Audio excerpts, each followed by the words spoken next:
Freeman. On va couper les gens qui me.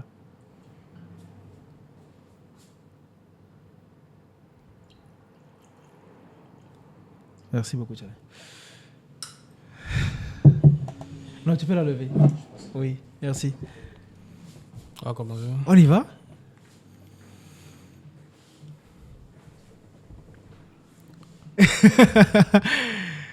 Salut tout le monde, j'espère que vous allez bien. Je suis très content de vous retrouver encore une fois. Je suis très content parce que vous êtes encore plus nombreux sur la chaîne à nous envoyer de la force et tout ça. On est très, très, très content. Merci beaucoup. Continuez comme ça et n'hésitez pas à soutenir la chaîne, à soutenir le projet. Le lien est dans la description. Pour ce nouvel épisode, on va parler des choses sérieuses. Et pour parler des choses sérieuses, il y a la personne la plus sérieuse qui soit qui est là. Salut monsieur Ametefe, Tono. Comment vous allez? Je vais très bien. Et toi-même? Ça va, on peut se tuer? Bien sûr, Vas-y. toi aussi.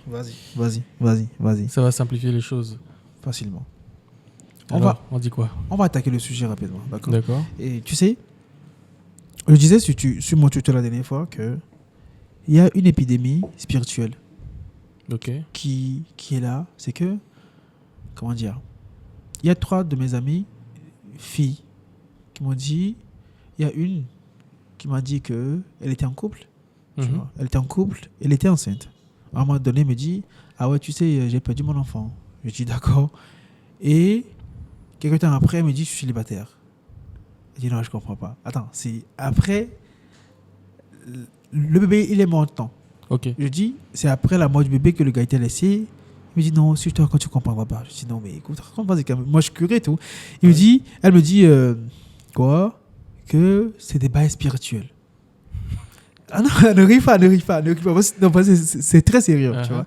Et la personne me dit, écoute, en fait, entre nous, entre le gars et moi, il y avait un ami qui est passé par la spiritualité pour convaincre le gars de me laisser et de le faire partir, lui, aux États-Unis. Car actuellement, le mec en question, il est aux États-Unis.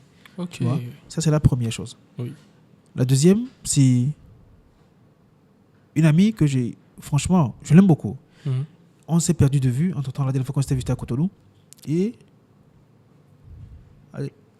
quand elle m'a recontacté, je lui dis ça va, et tu me dis ouais, ça va, que je me remets. Il s'est passé quoi? Il me dit ah ouais, c'est des bails spirituels encore. Non, en fait, je dis ça parce que. Non, c'est un langage oui, courant. non, Oui. en Beaucoup fait, de gens disent ça. oui. Et la personne me dit que. Je dis non, mais qu'est-ce qui se passe? Elle me dit que c'est la copine de mon ex qui m'attaque. Je dis ok. J'ai avalé le truc, la salive, je me dis non, mais gars, non, mais qu'est-ce qui se passe? Comment ça, l'ex. Non, la copine de ton ex t'attaque alors que t'es plus encore le mec. Elle me dit qu'elle passe par le lien sexuel qu'on avait eu pour m'attaquer. Moi, je comprenais pas. Bon, la personne, elle va mal. Tu vas pas lui demander ça veut dire quoi tout le temps. Totalement. C'est ça, tu vois. Et je disais sur mon Twitter que j'allais inviter la personne appropriée pour en parler. Et justement, tu es là, tu vois. On sait, moi je dis toujours, tu me contrediras, que la chose la plus facile à avoir dans une relation, moi je dis toujours que c'est le sexe. Oui. Okay? Parce que ça court. Totalement. Tout ça. Et on se dit que le sexe, c'est, comment dire, les gens ne comprennent pas la dimension. Les gens ne savent pas. Moi, je ne savais pas. Je suis sûr que ça va. Ouais. Que le sexe n'est pas que, comment dire, un rapport physique. C'est aussi un rapport vraiment spirituel. Tu vois?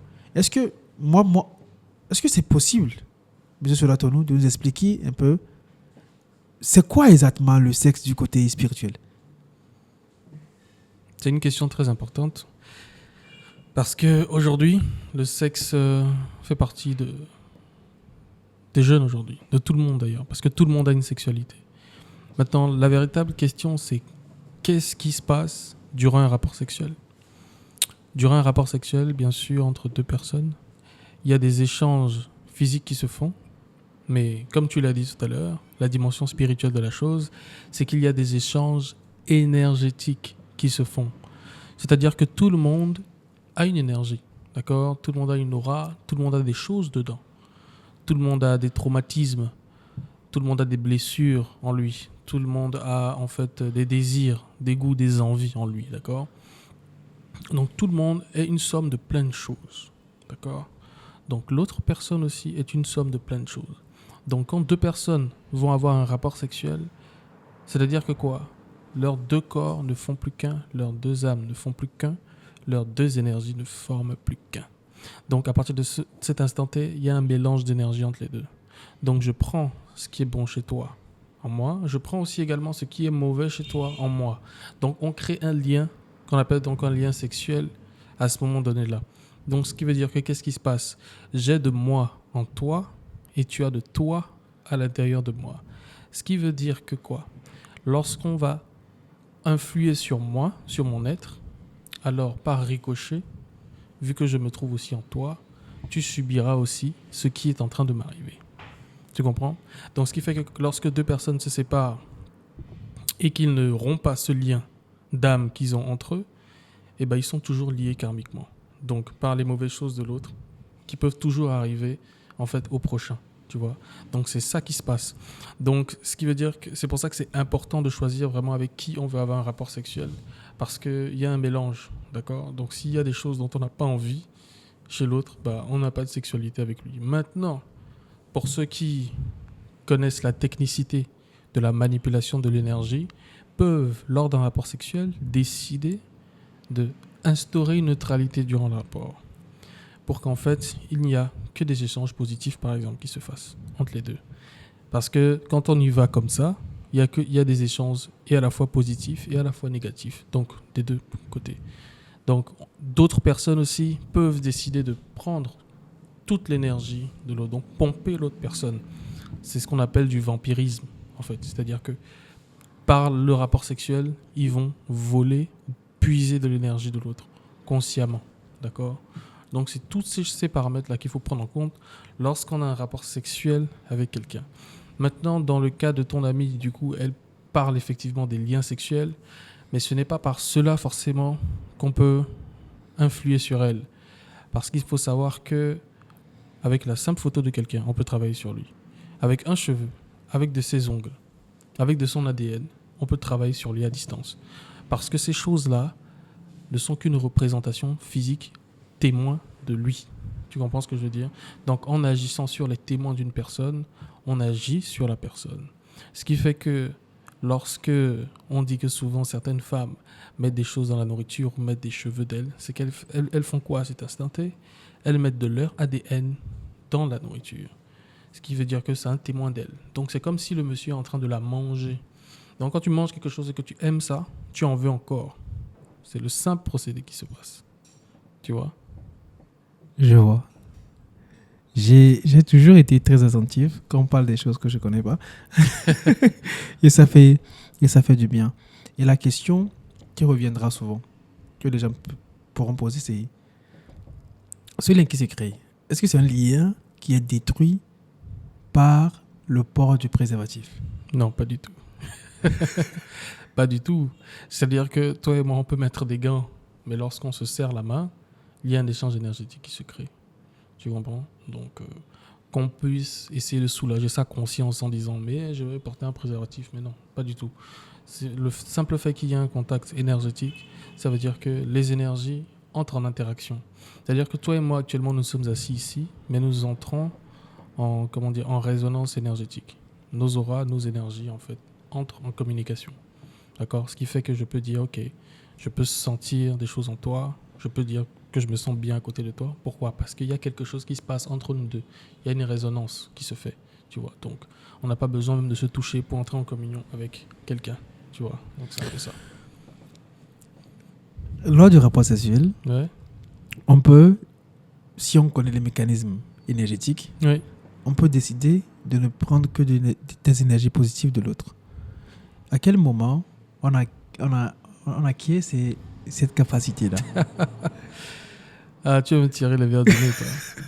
En fait, tout simplement, je ne vais pas trop expliquer le mécanisme, sinon les gens vont s'amuser à faire beaucoup de choses et à faire n'importe quoi. Mais il faut comprendre que lorsqu'on arrive à agir sur l'énergie, on fait ce qu'on appelle de la magie.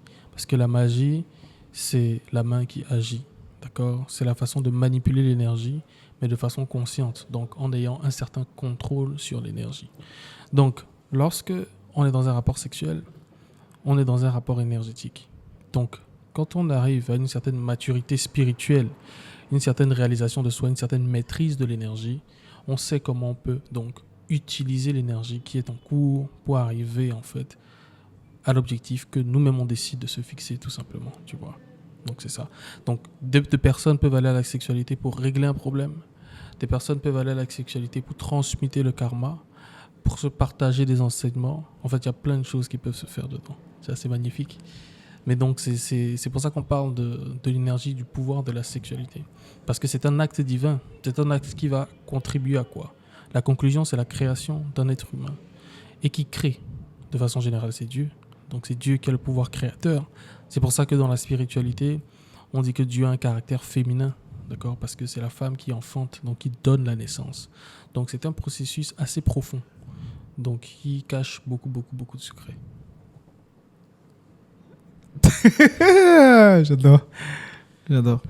Euh, Tu sais, chaque fois que je parle avec un spiritualiste, je me dis, après, je ferai plus de bêtises. Mais le naturel vient un garrot. Et il y a, tu vois, quand je dis ça, c'est parce qu'il y a beaucoup de personnes qui ont entendu. Tu sais, généralement, les gens se disent, quand j'ai fini de coucher, il y a un rituel là qui est là, c'est mettre du sel dans de l'eau et se doucher avec pour dire que je me suis purifié de ce qui vient de se passer. Tu vois? Ouais. Maintenant, en parlant de ça, est-ce qu'il y a des rituels de purification qu'on peut faire pour annuler, par exemple, l'effet ou bien l'énergie qu'on vient de se transmettre après un rapport sexuel? Bien sûr, il y en a. Mais comme je te le disais, l'eau, par exemple, et le sel, c'est pas mal. Ça fait de la purification. D'accord? C'est comme, on dit des fois aussi aller à la mer se doucher. C'est très bon parce que quoi? C'est à cause du phénomène qui se crée entre l'eau et le sel, qui crée donc une vertu purificatrice. Maintenant, pour en prendre un lien d'âme, c'est encore beaucoup plus profond que ça. Mais il faut que je notifie quelque chose d'important. C'est vrai que dans un rapport sexuel, on dit qu'il y a un lien qui se crée entre deux personnes, mais il faut savoir qu'en réalité, nous sommes tous liés. Nous avons tous des liens les uns les autres. Donc, de façon réelle, on ne peut pas rompre un lien avec quelqu'un. Parce que nous sommes tous reliés, les humains. D'accord? Parce que Dieu se fait être en chacun d'entre nous. Et donc, vu que Dieu est un, nous sommes tous un quelque part. Donc, il faut en fait pouvoir se purifier soi-même d'abord. C'est-à-dire essayer de rompre en soi, de tuer en soi toutes les disharmonies intérieures que en fait cette relation a pu nous causer. Donc, à savoir les traumas émotionnels, physiques, psychologiques, tu vois. Maintenant, énergétiques aussi. Ça, c'est... Et donc, en faisant ce travail énergétique sur soi-même, quelque part, on purifie un lien, d'accord? On peut réussir à transmuter en fait le lien qui est donc négatif, qu'on appelle entre guillemets, c'est pas un lien négatif, mais c'est un lien qui a des avantages qui ne nous font plus plaisir vu qu'on n'est plus avec la personne. Donc, en changeant tout simplement même de vibration déjà, en travaillant sur soi spirituellement, on arrive directement à se couper de ces liens négatifs-là, d'accord? Tout simplement. De tout ce que tu as dit, Oui. il y a un truc intéressant, c'est le rapport eau et sel. Mm-hmm. Est-ce que ça veut dire que le sel a vraiment cette capacité purificatrice? Bien sûr. Bien sûr. Bien sûr. Le sel est purificateur. Et en magie, c'est très connu. Nous avons le sel, on a le soufre aussi qui purifie. On a le citron aussi qui purifie très bien. Donc, on a aussi des plantes qui purifient très bien dans la tradition africaine, dans la nature. Il y a plein de choses qui purifient. Même l'eau, de façon générale, purifie. Il suffit tout simplement d'activer le processus de purification de l'eau. Tu connais ma question. Tu veux que je te donne ça? Vas-y. Très simplement. On peut se purifier tout simplement en se lavant. D'accord? En ouvrant le robinet, en laissant l'eau couler sur soi. En étant conscient. D'accord? On peut observer sa respiration. On est présent. Et on prend conscience que l'eau, chaque particule d'eau qui est en train de couler sur nous, est en train tout simplement de nous débarrasser de toutes les impuretés de notre corps. Tout simplement. À partir de cet instant T, on est en train de faire un rituel. On est en train de faire de la magie. Parce que on est en train de visualiser.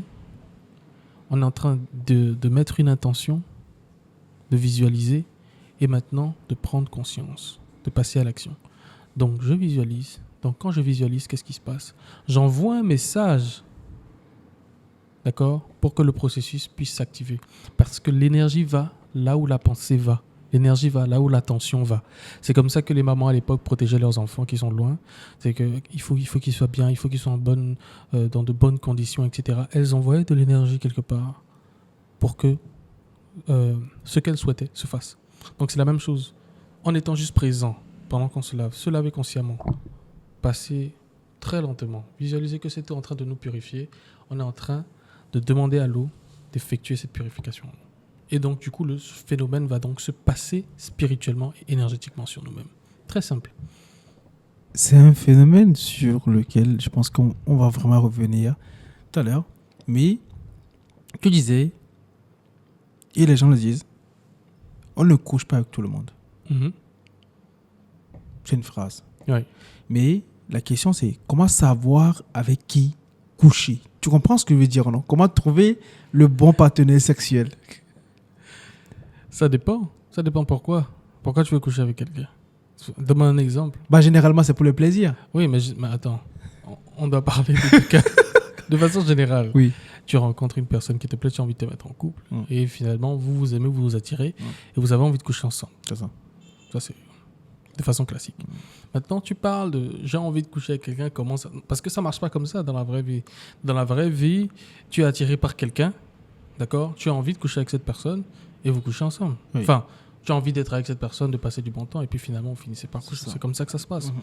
Donc, il n'y a pas un petit radar dans l'air qui dit que, bon, quand tu es spirituel, tu arrives à voir. Donc, tu sais de quoi est configurée telle personne énergétiquement, ou X ou Y si tu veux le faire.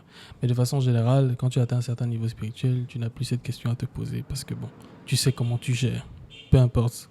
La personne que tu couches. Voilà, exactement. Mais pour quelqu'un lambda, il ne peut pas savoir. Oui, justement, mais comment ça... En fait, quand on dit tu ne dois pas coucher avec tout le monde, finalement... Ça veut tout simplement dire que, écoute, même si tu veux te risquer, risque-toi avec amour.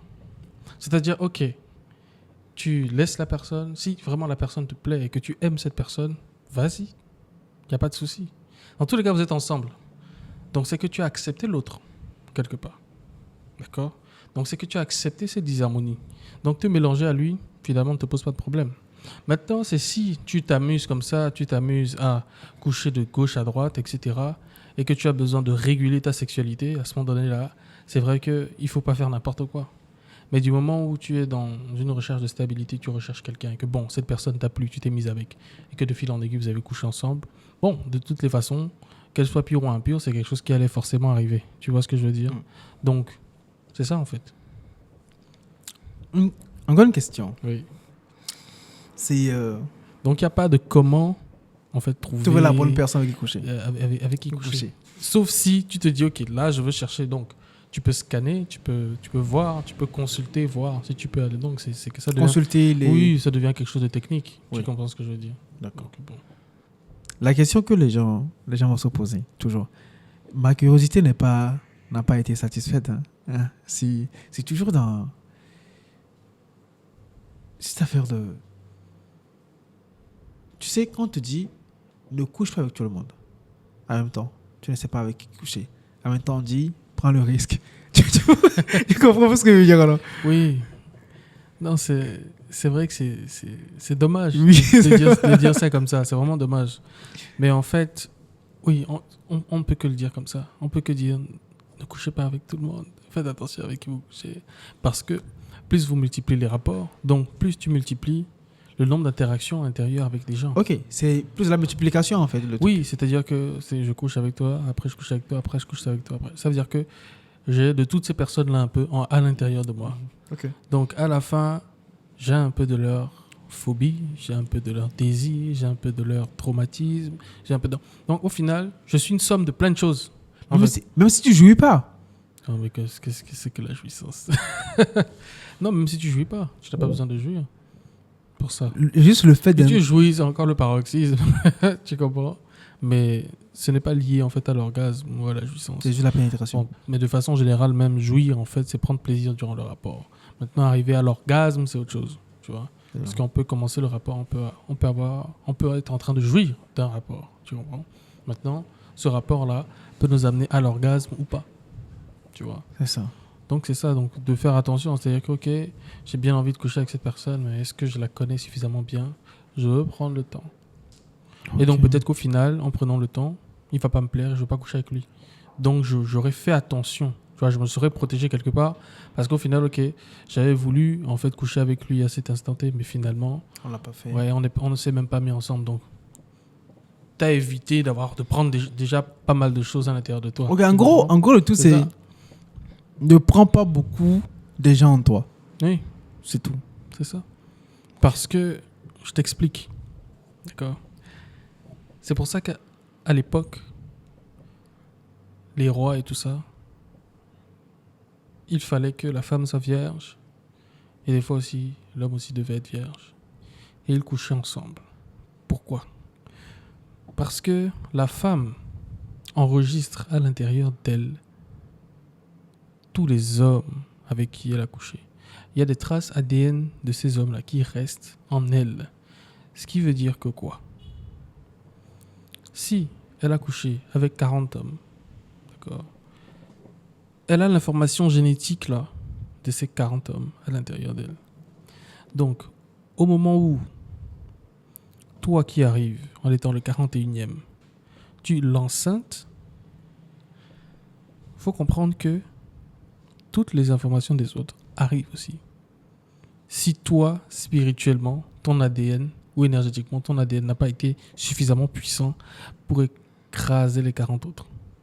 Ce qui fait que du coup, des fois, ces femmes-là vont avoir des enfants qui ne ressemblent pas au papa. Tu vois? L'enfant est la somme de d'autres ADN. Oui, c'est ce qui se passe. Or, quand toi tu arrives et que tu es quelqu'un de spirituel, tu as une certaine énergie. D'accord.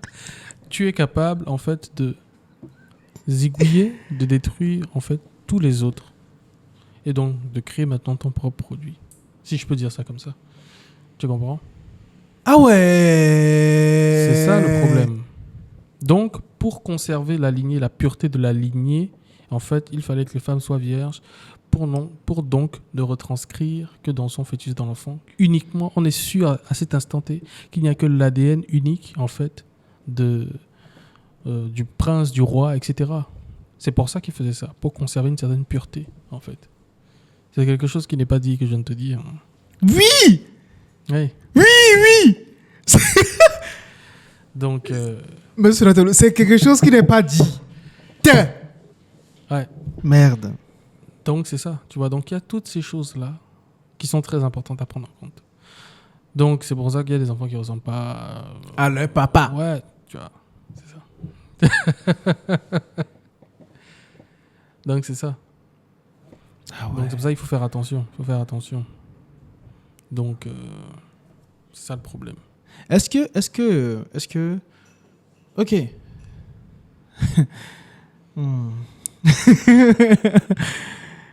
D'accord. On parle du sexe.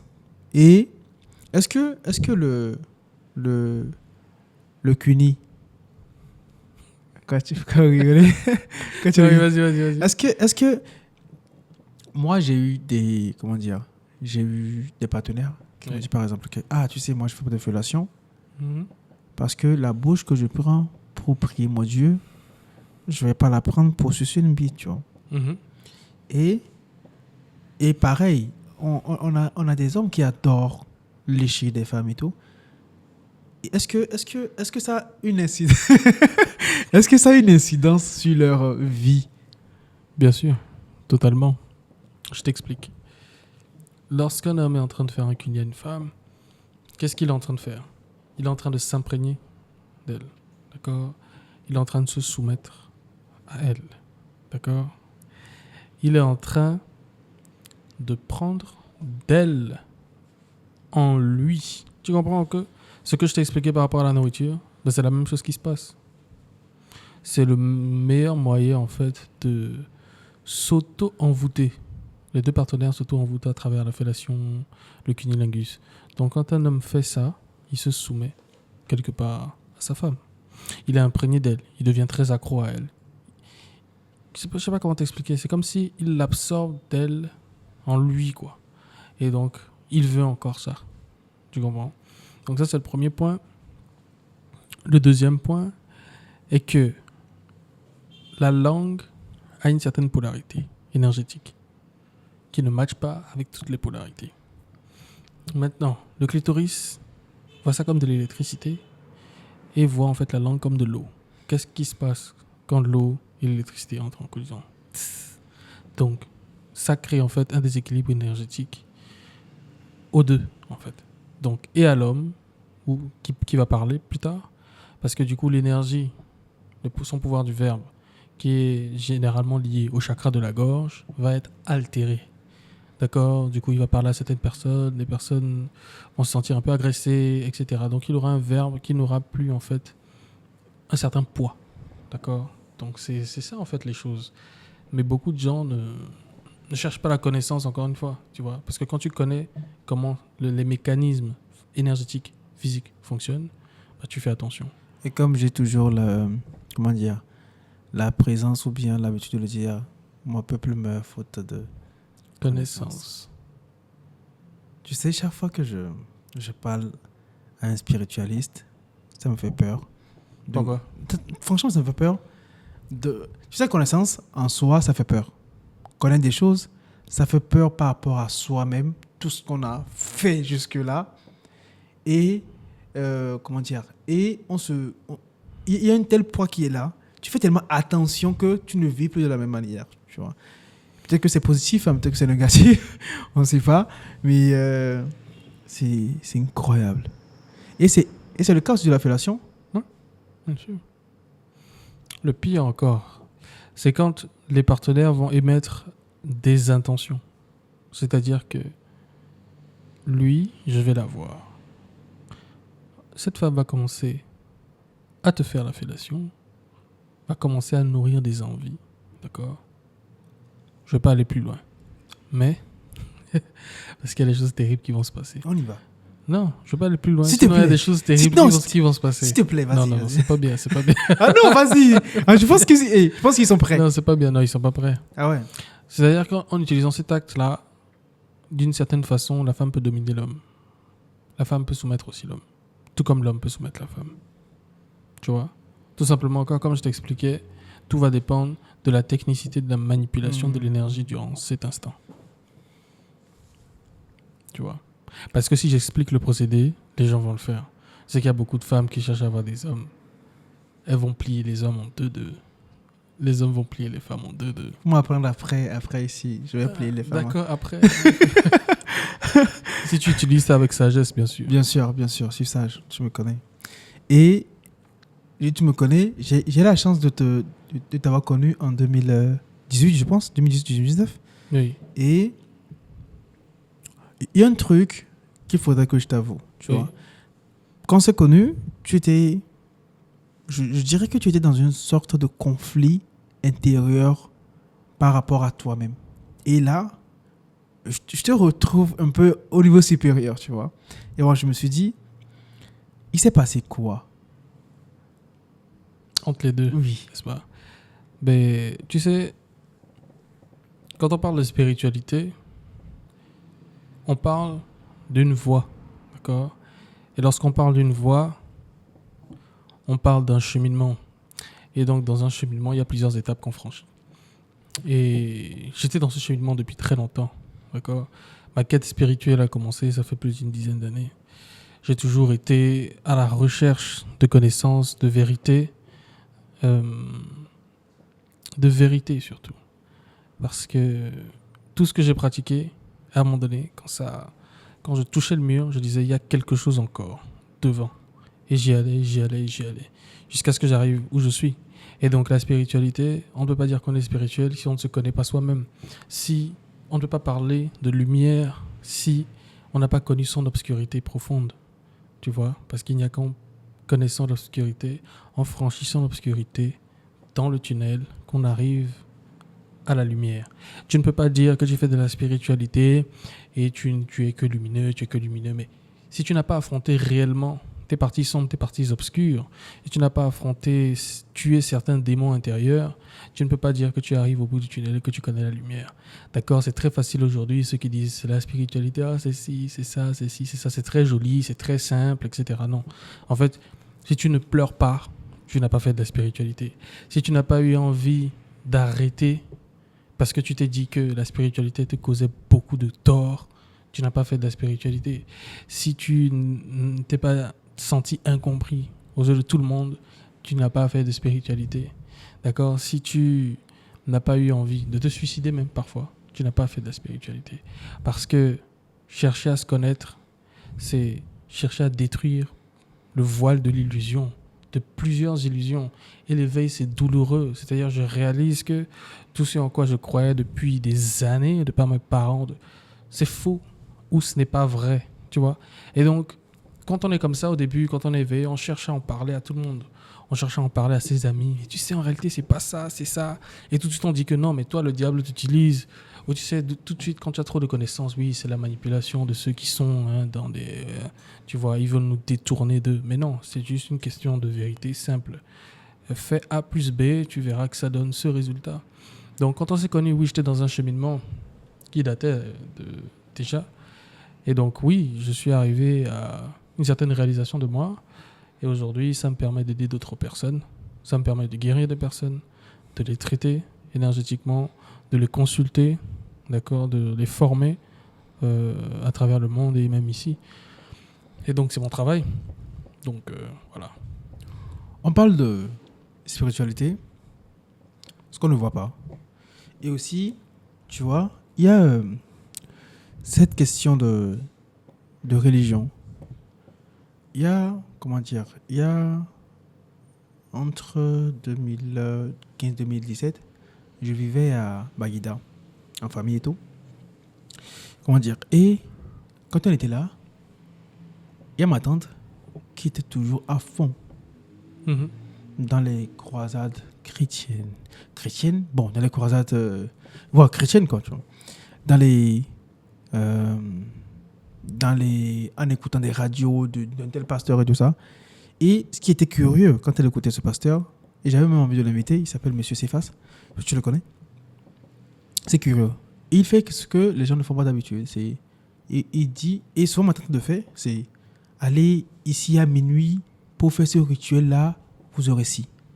Tu comprends ce que je veux dire? Généralement, c'est, comment dire, c'est du vaudou. Nous, on se dit que aller faire des rituels quelque part, se mettre nu sur un carrefour, c'est du vaudou un peu, tu vois. La vraie question, c'est ça.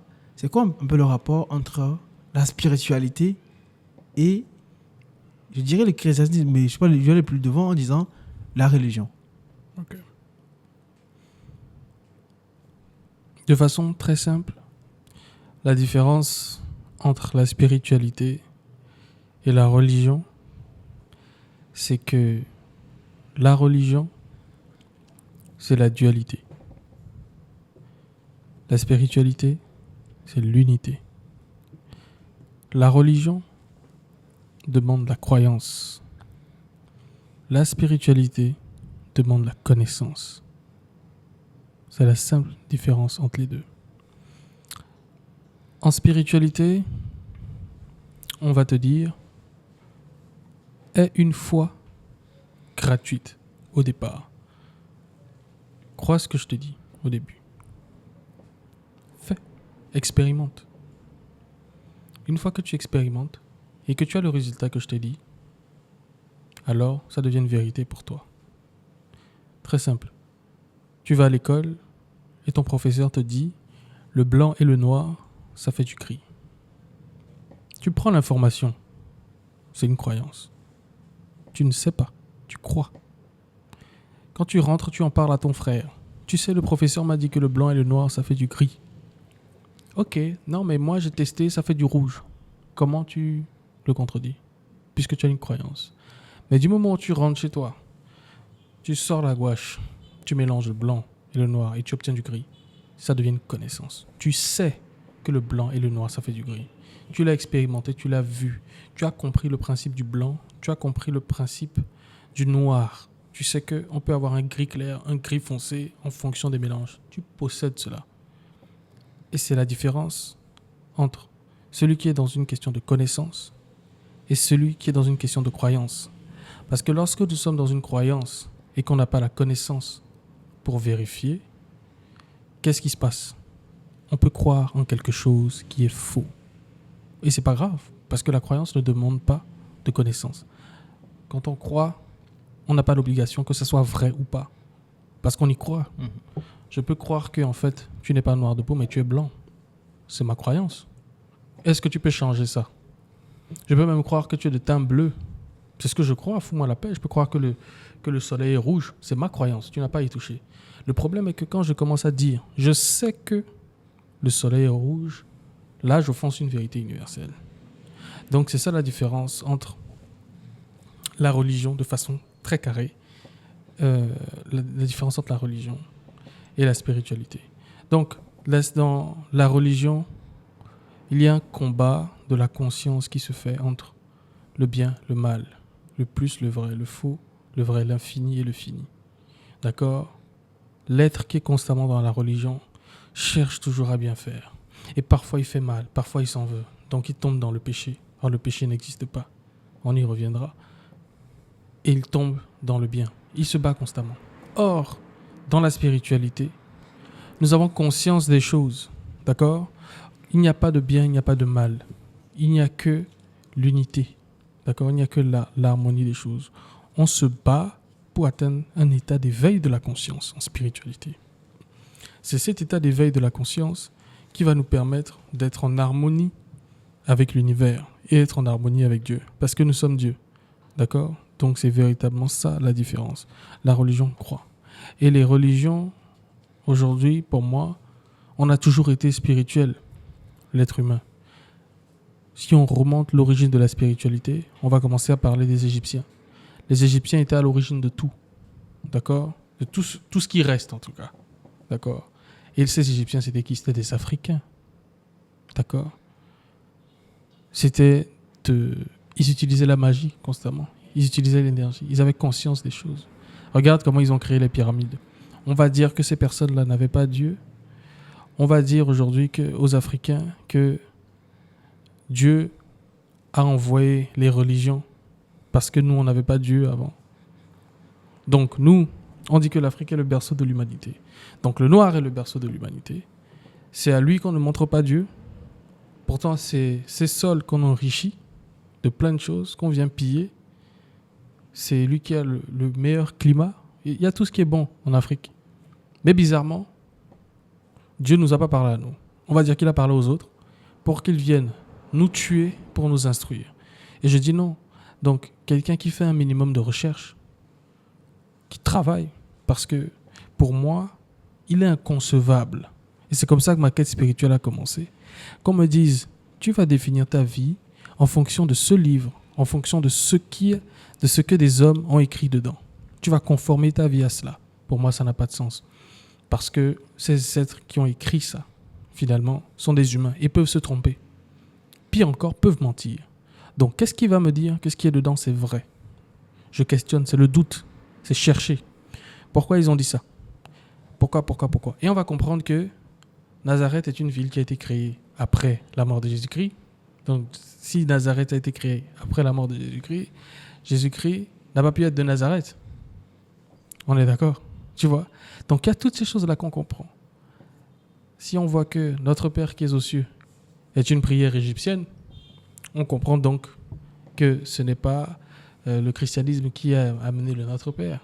Tu comprends? Donc, il y a toutes ces choses-là.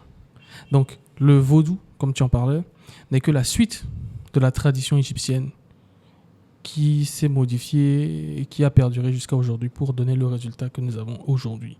Mais ce n'est qu'une suite de la tradition égyptienne. Maintenant, ce que les hindous aussi pratiquent vient d'Égyptiens qui ont émigré de l'Égypte antique pour aller vers l'Orient.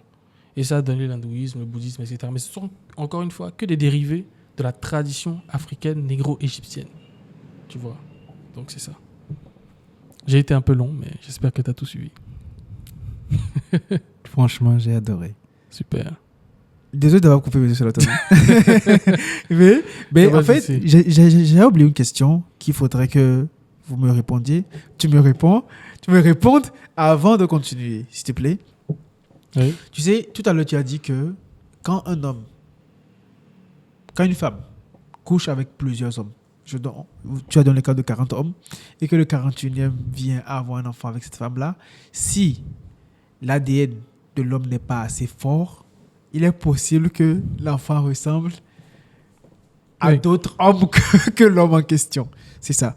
Et est-ce que c'est pareil pour un homme qui couche avec plusieurs femmes quand il vient enceinter une femme? Est-ce que l'enfant... Comment ça se passe? Non, ce n'est pas la même chose. Amen. Non, c'est pas la même chose. L'homme ne devient pas en fait un réceptacle des ADN des partenaires avec qui il a été. L'homme est beaucoup en résonance avec la femme durant le rapport sexuel.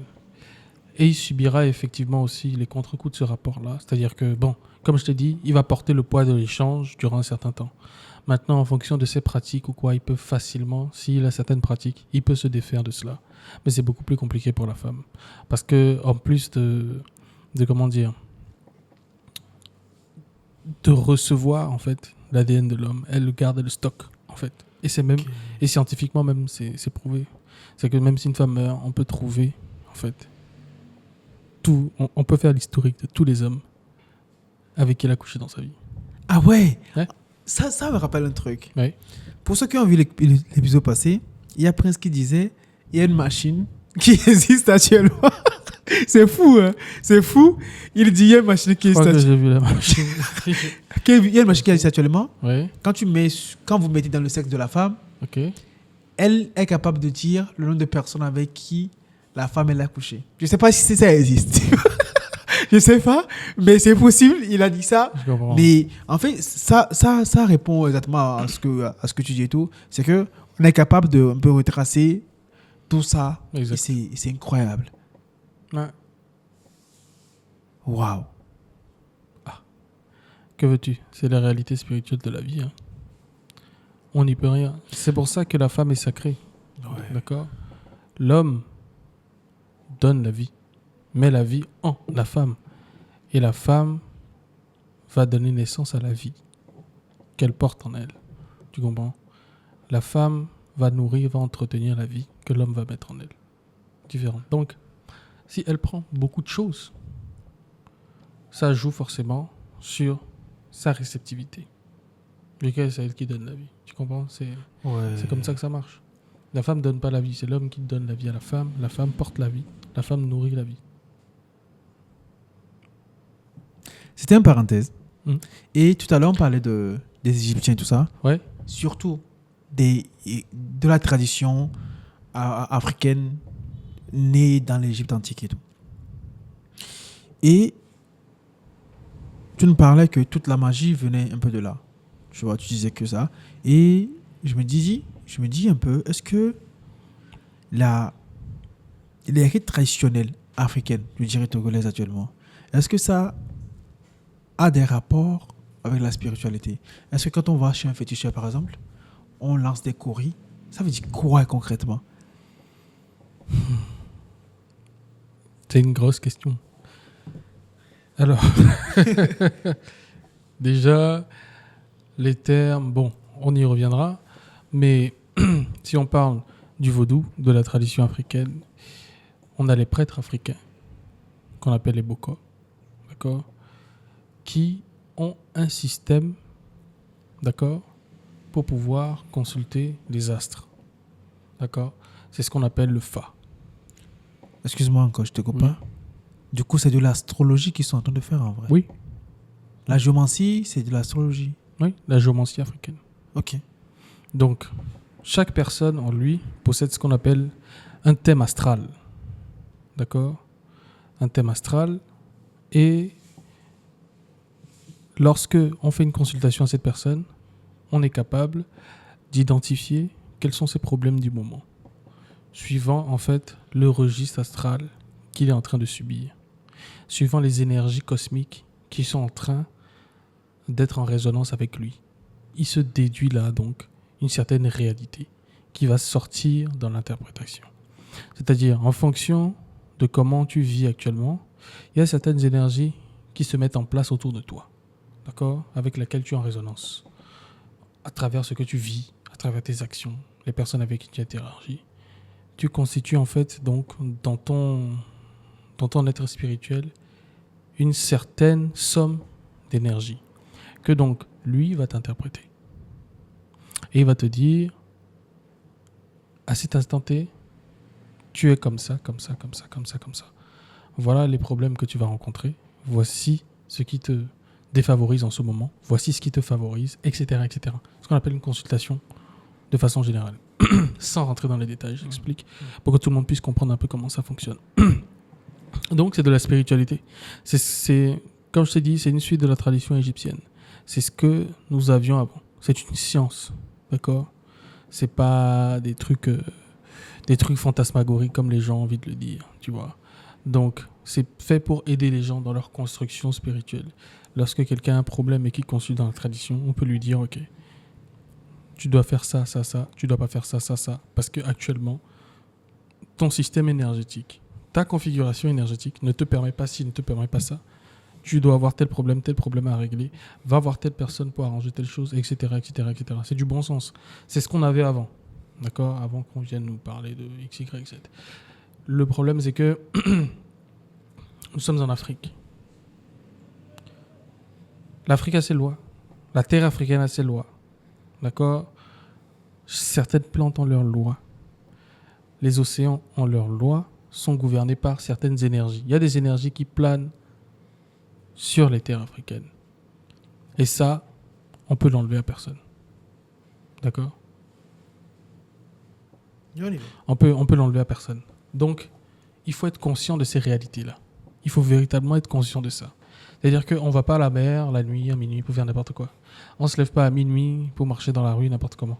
D'accord ? La nuit, on ne se lève pas pour couper n'importe quelle plante comme ça nous chante. Tu vois ?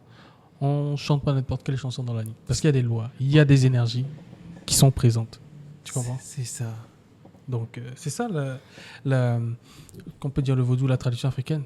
C'est notre façon d'être en harmonie avec la nature et d'être en harmonie avec nous-mêmes. Pouvoir nous connaître, savoir de quoi nous sommes faits.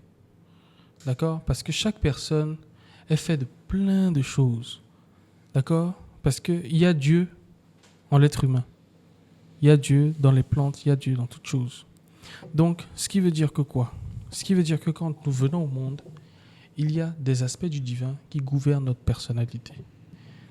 Donc, la tradition africaine nous dit quoi ? Toi qui as fait être le feu, on te dit merci. On t'enrichit, on te nourrit, on te valorise. Et donc les gens vont dire que ça, c'est déifier quelque chose. Or, c'est déjà quelque chose de divin. C'est voir que dans l'arbre, il y a Dieu. C'est voir que dans l'eau, il y a Dieu, etc. C'est ça, en fait, la tradition africaine. Et c'est notre façon, en fait, en étant en résonance avec ces énergies-là, d'être en harmonie avec la nature. Tu sais, et comment tu expliques la tradition africaine? Il y a tellement de, comment dire, il y a tellement de, comment je dirais, je peux enlever. Il y a tellement de choses. Comment ça explique un peu? Tu vois les taux de Hebieso, tu connais un peu? Tu connais? Et je me dis, pour ceux qui ne connaissent pas Hebieso, c'est une sorte de force, je dirais, surnaturelle qui se passe ici en Afrique, qui, généralement, comment ça se passe? Des gens volent, d'autres personnes, les gens qui sont volés vont aller demander de la rançon auprès de ce vaudou-là, et le vaudou vient lui-même faire justice. Et c'est ce qu'on vous dit là, c'est incroyable. Vous assistez à ça, vous n'allez plus jamais voler de votre vie. De votre vie. C'est clair. Oui, plus jamais. En gros, je vous explique le bail. Moi, je m'en souviens très bien, c'était en 2005-2006, je vivais à Adamawa. Et pour ceux qui vivent là-bas, pour ceux qui connaissent l'histoire, ma maison n'était pas très loin. J'étais au collège en ce moment, j'étais rentré et entre midi et 13h, il y avait une petite pluie. Tu vois ce que je veux dire, non? Et quand ça doit se passer, il y a toujours les petites pluies là qui viennent. Et à un moment, on entend un coup de fusil, un gros coup de fusil qui met tout le monde d'accord. Et après, c'était dans le marché que ça s'est passé. On va dans le marché, on voit qu'il y a des femmes qui sont par terre et tout ça. Et l'arbre sur lequel le fétiche était posé avant de tirer, l'arbre était mort instantanément. Est-ce que ça a des explications spirituelles? D'abord, qu'est-ce que c'est que Hevioso? Oui. Hevioso, c'est le feu de la justice primordial. C'est une énergie. D'accord? Les êtres humains lui ont permis à cette énergie-là de développer une conscience. Mais cette énergie-là existe. D'accord? De façon générale. Donc, c'est le feu de la justice. Donc, lorsqu'on est en résonance avec cette énergie, d'accord? On entre en contact avec cette énergie, ou qu'on est en harmonie avec cette énergie, on peut faire en sorte qu'elle se manifeste. Donc, si tu m'as fait du mal, ou que tu as volé quelque chose, je vais tout simplement demander à Hevioso de rendre justice.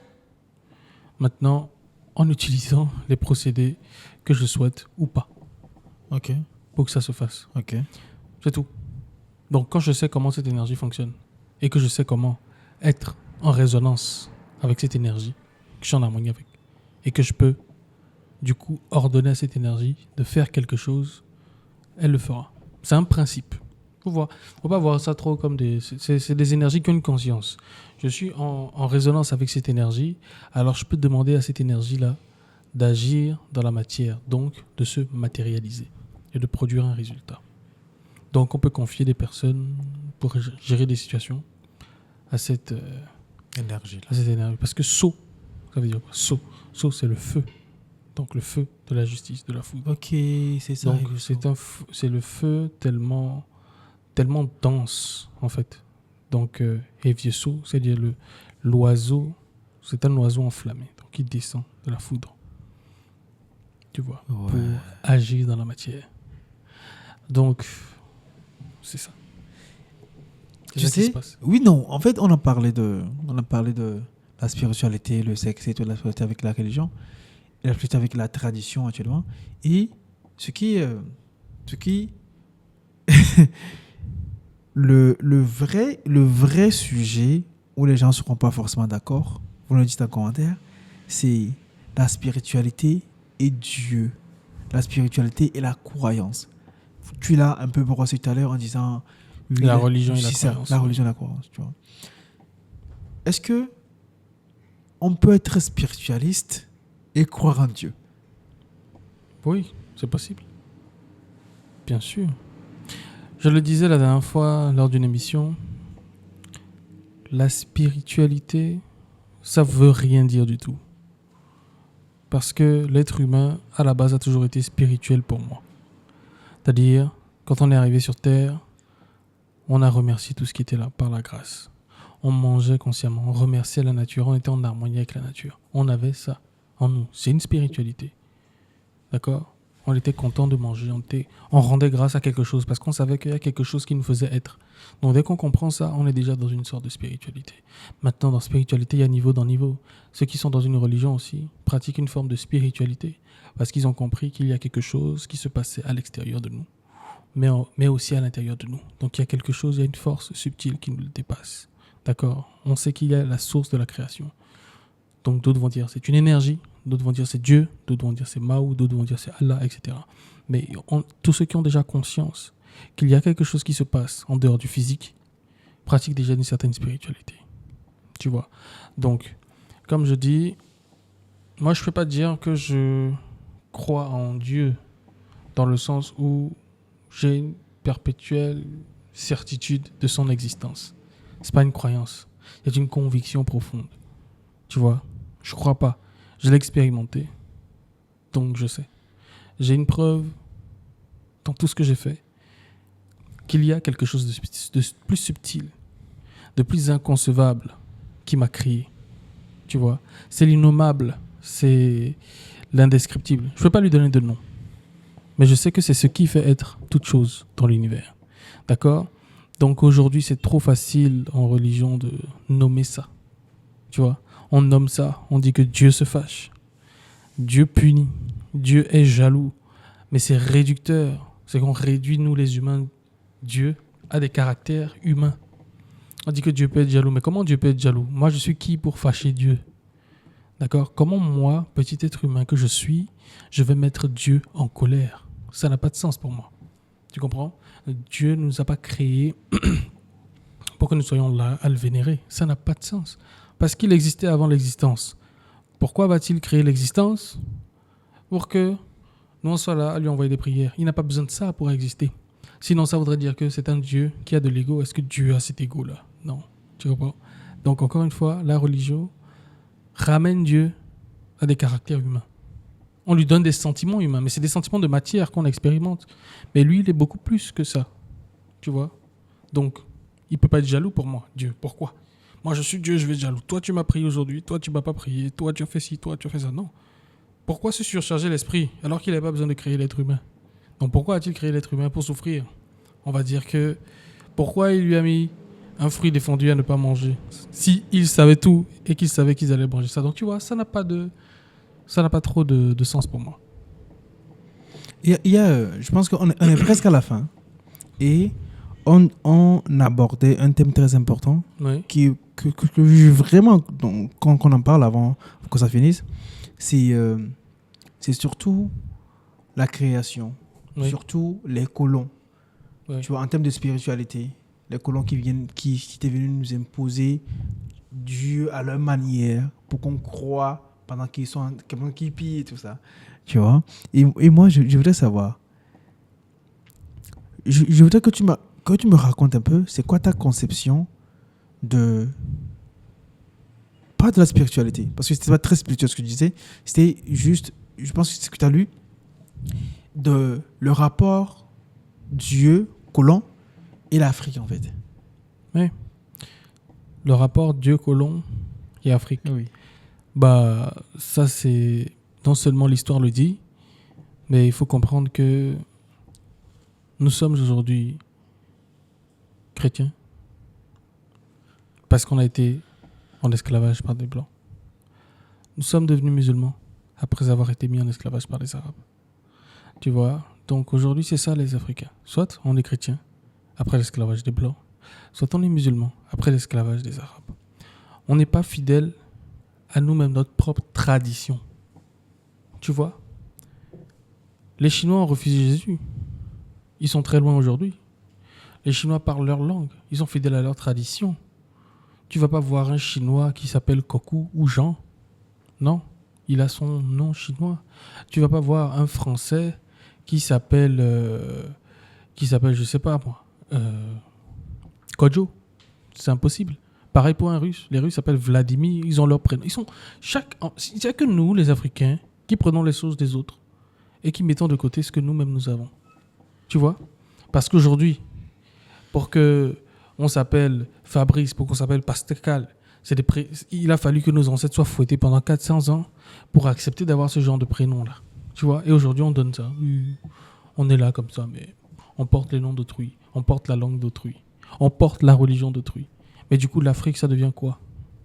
En réalité, être africain, être togolais, ça veut dire quoi, final? Ça ne veut rien dire. On ne sommes juste que des copier-coller, tout simplement des autres. Tu vois? Donc, c'est ça le problème. Tu vas pas trouver un Chinois commencer à pratiquer le vaudou, pratiquer autre chose. Tu vas pas trouver... Non, y a pas... Les autres sont fidèles à ce qu'ils font. Ils sont fiers de porter leur nom russe. Ils sont fiers de porter leur nom français, leur nom allemand, leur nom juif, leur nom arabe.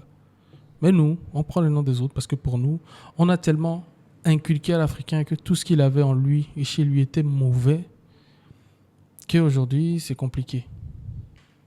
Donc, moi, je ne suis pas là à faire du prosélytisme, mais je veux tout simplement savoir que si nous sommes nés dans un pays, c'est pour une raison.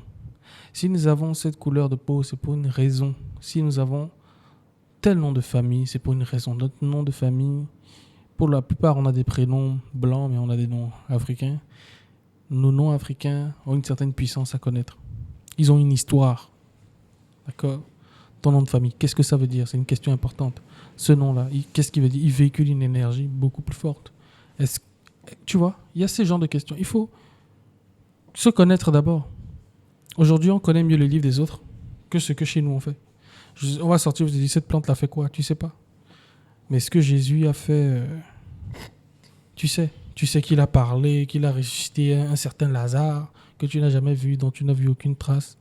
Mais tu sais qu'il a ressuscité un Lazare. Mais tu sais pas ce qui se passe chez toi. Mais bizarrement, ces gens-là, quand on va leur dire attention, il y a quelqu'un du vaudou qui a mis quelque chose là.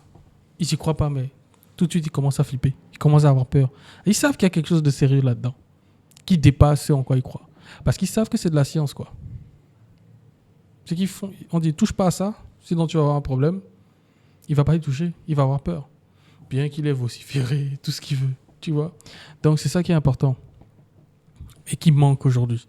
Parce que je pense que en décidant tout simplement de connaître ce qu'il y a chez nous, ça pousse à l'éveil.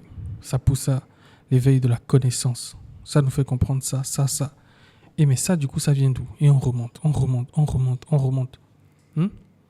Le foie gras qu'on fait en décembre, bah, ça vient des Égyptiens. Il y a des dessins des Égyptiens en train de nourrir les oies, de les engraisser. C'est dessiné, hein, c'est des dessins. Et après, qui les mangent sous la fête de Noël, qui est une fête solaire, c'est un culte solaire, tu comprends? Donc, et nous, on reprend ça comme ça. On oublie même que ça vient de chez nous. On croit que ça vient d'ailleurs, etc. Tu vois, tout ce petit bordel-là, tu vois, c'est compliqué. Pourquoi Dieu ne nous a pas parlé à nous?